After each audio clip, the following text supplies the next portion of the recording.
Le 14 novembre 2012, 3 pays, le Portugal, l'Espagne et la Grèce, ont décidé d'un mot d'ordre de grève générale dans leur pays et ont appelé la CES à s'inscrire dans une action de solidarité. La CES a lancé un appel vers l'ensemble des syndicats de tous les pays qui forment la CES pour s'inscrire dans une journée d'action le 14 novembre. Lorsqu'on nous a informé qu'au niveau de la FGTB, on allait se limiter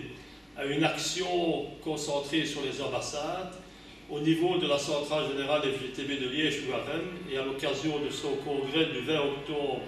2012, nous avons considéré que, vu ce moment historique,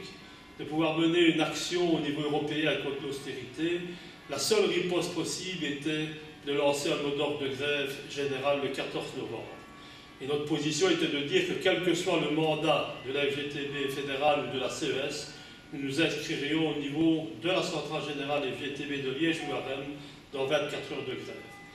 Notre appel a été reçu 5 sur 5 par la régionale de la FGTB Liège-Waremme, puisqu'elle s'est aussi inscrite dans un mot d'ordre de grève de 24 heures le 14 novembre. Ensuite, au niveau de l'interrégionale wallonne de la FGTB, d'autres régionales comme le Centre, Verviers, Luxembourg ont aussi appelé à la grève générale. D'autres ont appelé à des actions de grève dans les entreprises ou à d'autres types d'actions, manifestations, distribution de tracts et autres. Important aussi de souligner que la CGSP wallonne s'est inscrite dans les 24 heures de grève, ainsi que la MOEB au niveau du métal. La journée d'action du 14 novembre a été une grande réussite au niveau de nos secteurs, que ce soit la construction, que ce soit la chimie, le verre, le ciment, les entreprises de services, les petits services, les ETA, au niveau du gardiennage, toutes les entreprises, tous nos militants se sont mobilisés pour faire en sorte que cette journée d'action soit marquée d'une réussite au niveau d'une part de la grève, mais aussi par une concentration qui a été organisée sur la place Saint-Paul et qui a réuni plus de 5000 militants. Et c'est tout un symbole, puisque d'une part, nous nous trouvons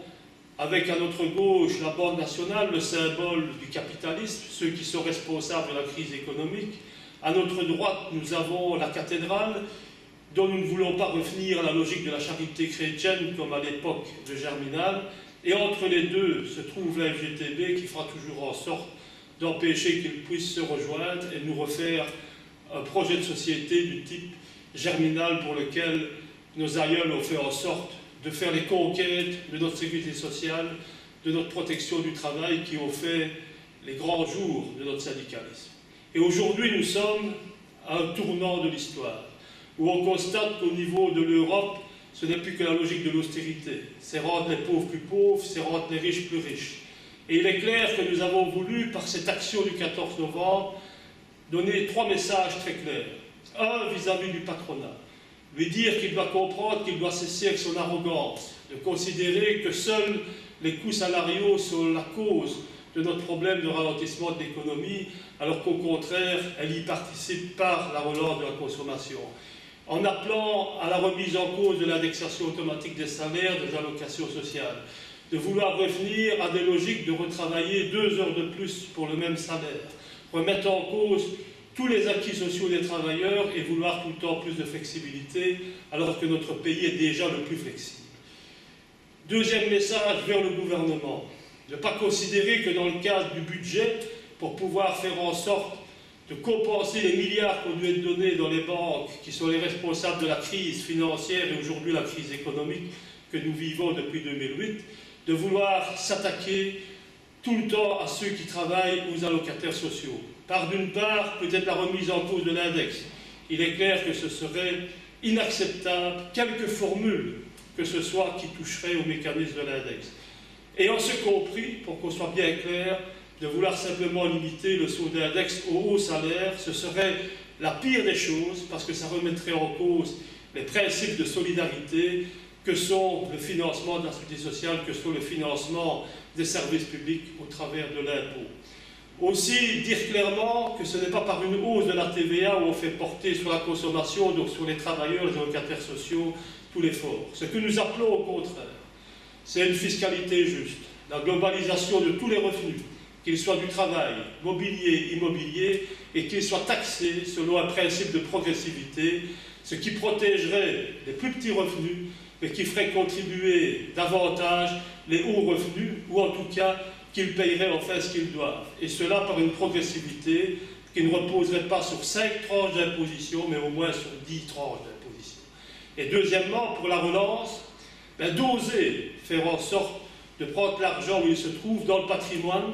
par une contribution une fois de 1%, en exonérant 25 000 € sur les revenus mobiliers et en exonérant la résidence principale et 25 000 € sur les autres immeubles. Ça apporterait les milliards qu'il faut pour permettre d'assurer la relance. Ça ne toucherait pas fondamentalement ces personnes, puisqu'il s'agit d'argent dormant et que ce qu'ils contribueraient est nettement inférieur à ce qu'ils ont pu bénéficier depuis des années comme avantages fiscaux. Ce ne serait qu'un juste retour des choses. L'autre voie, ce sera tout le temps de faire porter par le plus grand nombre, c'est-à-dire les travailleurs et les allocataires sociaux, et ça au détriment de la consommation. Donc ce serait tout le contraire de l'intérêt des petits commerçants, des indépendants, parce qu'ils devraient un jour comprendre que quand la FGTB défend le pouvoir d'achat, défend les salaires, défend les allocations sociales, c'est les défendre eux en premier lieu, et ils devraient comprendre qu'il ferait mieux de s'affilier à la FGTB qu'à l'Union des classes moyennes. Le troisième message, c'est l'Europe. L'Europe doit cesser avec ses logiques d'austérité. C'est logique de mettre en concurrence un État contre un autre en portant tout soit sur les salaires, soit sur une remise en cause des acquis sociaux des travailleurs, de la protection sociale, d'une fiscalité qui est au détriment des travailleurs et des allocataires sociaux et qui profite uniquement au capital. Toujours la logique, les pauvres plus pauvres, les riches plus riches. Ces trois éléments démontrent en tout cas que nous avions raison d'organiser une action de grève, une mobilisation forte le 14 novembre, mais c'est aussi un signal très clair que ce n'est pas une action d'un jour, mais qu'au contraire, elle s'inscrit dans un plan de mobilisation et que chacun des acteurs, patronat, politique et surtout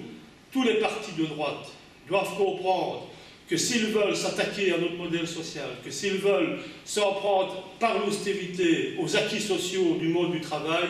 il y aura une riposte immédiate du monde syndical et que nous ferons en tout cas